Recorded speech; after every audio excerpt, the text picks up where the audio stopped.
السلام علیکم ورحمۃ اللہ وبرکاتہ۔ سورہ انبیاء کی بڑی پیاری آیت میں آپ کے سامنے آج پیش کروں گا۔ اللہ تعالیٰ فرماتے ہیں، اور قیامت والے دن ہم لا رکھیں گے درمیان میں تولنے والا ترازو۔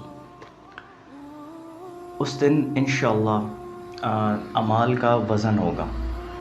مطلب صرف کوانٹٹیز نہیں دیکھی جائیں گی بلکہ کوالٹی بھی دیکھی جائے گی کہ یہ عمل کس نیت سے اور کتنے خلوص کے ساتھ کیا گیا۔ میں مثال دیتا ہوں کہ جیسے ڈیفرنٹ مٹیریلز کی ڈیفرنٹ ڈینسٹیز ہوتی ہیں۔ ایک ہی والیوم مثال کے طور پہ ہم لیتے ہیں ایلومینم کا، ایک اور اتنا ہی ایکولنٹ ہم آئرن لیتے ہیں اور اتنا ہی ہم گولڈ لیتے ہیں، ہر ایک کی ڈینسٹی ڈیفرنٹ ہے۔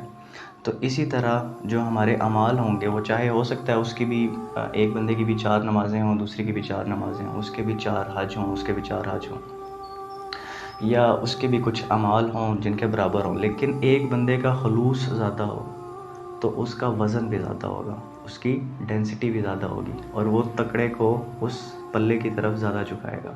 نیکی ہوگی تو نیکی کی طرف، اور برائی کا جس ارادے کے ساتھ کیا جائے گا تو وہ برائی کے اس ارادے تک ہوگا۔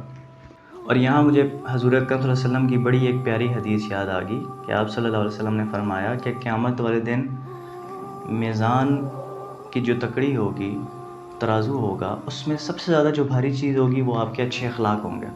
سبحان اللہ۔ اور آج کل جو سب سے زیادہ چیز ہماری مسنگ ہے لائفز میں، زندگیوں میں، وہ اچھے اخلاق ہیں۔ ہم لوگوں میں برداشت ہی نہیں ہے، ہم دوسرے کی بات کو سن ہی نہیں سکتے۔ اور اسی آیت میں آگے چل کے اللہ تعالیٰ فرماتے ہیں، اور اس دن کسی شخص کے ساتھ ظلم نہیں کیا جائے گا۔ کتنی پیارا جملہ ہے، کتنا پیارا جملہ ہے۔ اللہ تعالیٰ فرماتے ہیں کہ آپ تسلی رکھو، دنیا میں اگر آپ کے اوپر کچھ ظلم ہوا ہے اور اس کا دنیا میں سزا نہیں ملی تو تسلی رکھو، کیونکہ اس دن کسی پر ظلم نہیں ہوگا۔ قیامت والے دن تمام حساب برابر ہوں گے۔ دنیا میں آپ نے اچھے کام کیے، یہ دنیا اس کا رزلٹ پلیس نہیں ہے کہ آپ کو یہیں ریوارڈ مل جائے، یا کسی نے آپ کے ساتھ ظلم کیا ہے، گناہ کیا ہے تو اس کو اسی دنیا میں سزا مل جائے، یہ لازمی نہیں ہے۔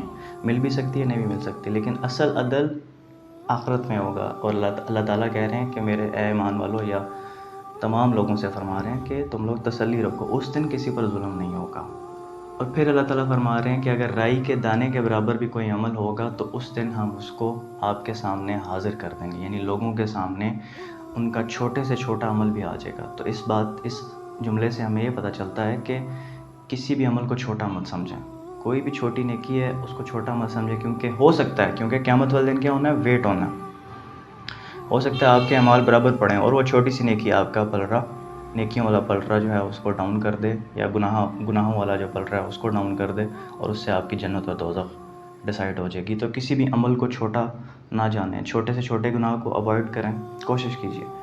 اور نیکی کو تو کوئی بھی چیز چھوٹی نہیں ہے، وہ جس خلوص نیت کے ساتھ کی جائے وہ بہت بڑی ہے۔ اور پھر اللہ تعالیٰ فرماتے ہیں، اور ہم حساب لینے کے لیے کافی ہیں، یعنی اللہ تعالیٰ کی ذات بذات خود ہی اصل انصاف کر سکتی ہے، اور وہ ہی اصل انصاف۔ تقاضا کیا ہے؟ اگر آپ ذرا ریشنل انداز میں، ذرا عقلی انداز میں دیکھیں کہ کیونکہ دنیا میں ہماری نیتیں، اور تو دنیا کی کوئی ٹیکنالوجی جج نہیں کر سکتی کہ اس بندے نے کس نیت سے کام کیا، صرف جو کریٹر ہے، ہمارا جو مالک ہے، خدا ہے، صرف وہی جان سکتا ہے۔